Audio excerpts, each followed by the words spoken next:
Assalamualaikum warahmatullahi wabarakatuh. Apa kabarnya anak-anakku sekalian? Tentunya dalam keadaan sehat walafiat ya. Baik anak-anakku sekalian, seperti biasa sebelum kita memulai pelajaran pada pagi hari ini, mari sama-sama kita melafazkan lafaz basmalah. Bismillahirrahmanirrahim. Anak-anakku sekalian, bagi kamu belum subscribe, silahkan di subscribe dulu channel ini ya. Terima kasih.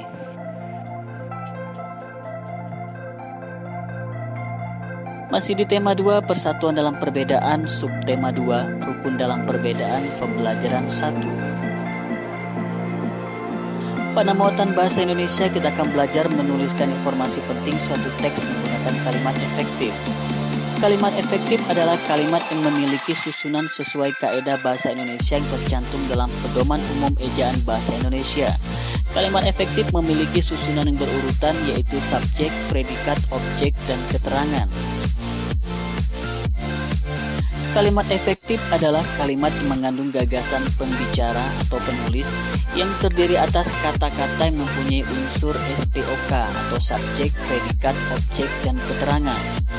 Ciri-ciri kalimat efektif adalah 1. Memiliki unsur penting atau pokok, 2. Menggunakan struktur bahasa yang tepat, 3. Memenuhi kaedah ejaan yang berlaku, dan 4. Menggunakan pilihan kata yang tepat dan sesuai kebutuhan. Suatu kalimat bisa mengandung subjek, predikat, objek, atau lengkapnya terdiri dari subjek, predikat, objek, dan keterangan. Contoh kalimat berpola subjek, predikat, objek adalah Andi membeli buku. Andi sebagai subjek, membeli sebagai predikat, dan buku sebagai objek. Contoh kalimat lengkap yang mengandung subjek, predikat, objek, dan keterangan adalah Andi membeli buku di toko buku. Andi sebagai subjek, membeli sebagai predikat, buku sebagai objek, dan di toko buku sebagai keterangan. Subjek adalah pokok kalimat yang dijelaskan oleh fungsi lain. Pengertian lain subjek adalah unsur yang berfungsi sebagai pokok pembicaraan dalam suatu kalimat. Ciri-ciri subjek adalah bisa menjadi inti atau pokok pikiran, berjenis kata benda atau yang dibendakan. Kemudian menjawab pertanyaan dengan kata tanya siapa atau apa. Predikat adalah bagian kalimat yang menjelaskan subjek secara langsung. Pengertian lain predikat adalah unsur kalimat yang berfungsi menjelaskan subjek. Ciri-ciri predikat adalah bertugas menjelaskan subjek, bisa berjenis kata benda, kata kerja, kata bilangan, dan kata depan. Menjadi jawab pertanyaan mengapa, bagaimana, kenapa. Objek adalah fungsi kalimat yang melengkapi bagian yang lain. Objek ini letaknya selalu berada di belakang predikat. Ciri-ciri objek adalah kategori katanya nomina, berada langsung di belakang verba transitif, dapat menjadi subjek dalam kalimat pasif, dapat diganti dengan nya. Selanjutnya, keterangan adalah fungsi kalimat yang berperan sebagai penerang baik sebagian atau seluruh kalimat. Dalam arti lain, keterangan adalah unsur kalimat yang menerangkan seluruh fungsi yang ada dalam suatu kalimat. Ciri-ciri keterangan, kehadirannya bersifat mana suka, umumnya didahului kata depan, letaknya bebas.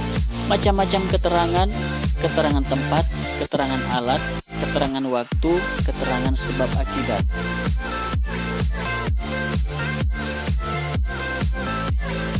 Perhatikan contoh kalimat efektif berikut. Insinyur Soekarno dan Dr. Andes Muhammad Hatta memproklamasikan kemerdekaan Indonesia di Jakarta.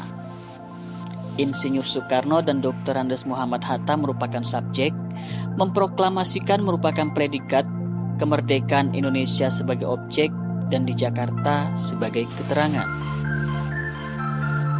Baik anak-anakku sekalian, ada tugas untuk kalian. Buatlah 2 kalimat efektif yang mengandung unsur subjek, predikat, objek, dan keterangan. Kerjakan di buku latihan bahasa Indonesia.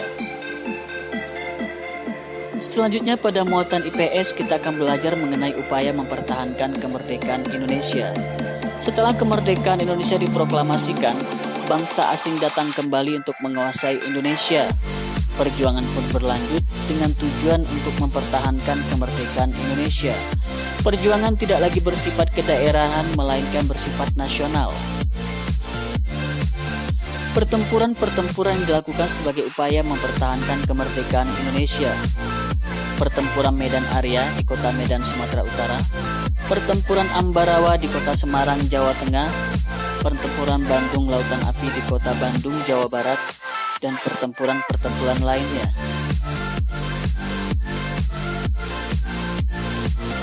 Baik anak-anakku sekalian, kita akan belajar pada muatan IPA.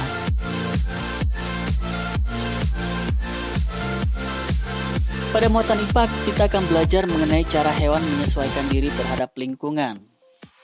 Tujuan penyesuaian diri pada hewan adalah sebagai berikut. Yang pertama, memenuhi kebutuhan hidup, misalnya air dan makanan. Yang kedua, mengatasi kondisi lingkungan yang ekstrim, misalnya lingkungan yang sangat panas, dingin, atau kering. Dan yang terakhir, untuk melindungi diri dari pemangsa. Penyesuaian struktur gigi terhadap jenis makanan. Buaya memiliki struktur gigi taring yang sangat tajam untuk memudahkan dalam memakan daging. Penyesuaian bentuk paruh terhadap jenis makanan. Bebek memiliki paruh pemakan cacing berbentuk lebar dan memiliki struktur seperti sisir di bagian pangkalnya yang berguna untuk menahan makanan yang licin agar tidak lepas dan menyaring makanan dari lumpur. Penyesuaian bentuk kaki. Kaki burung pemakan daging bentuknya kokoh dan memiliki kuku tajam. Fungsinya adalah untuk mencengkram mangsa dan merobek makanan.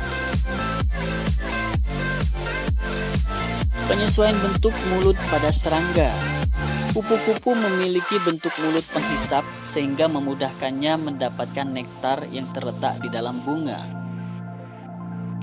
Baik anak-anakku sekalian, sampai di sini dulu pembelajaran kita kali ini. Selamat belajar. Sampai jumpa di pembelajaran berikutnya. Wassalamualaikum warahmatullahi wabarakatuh dan terima kasih.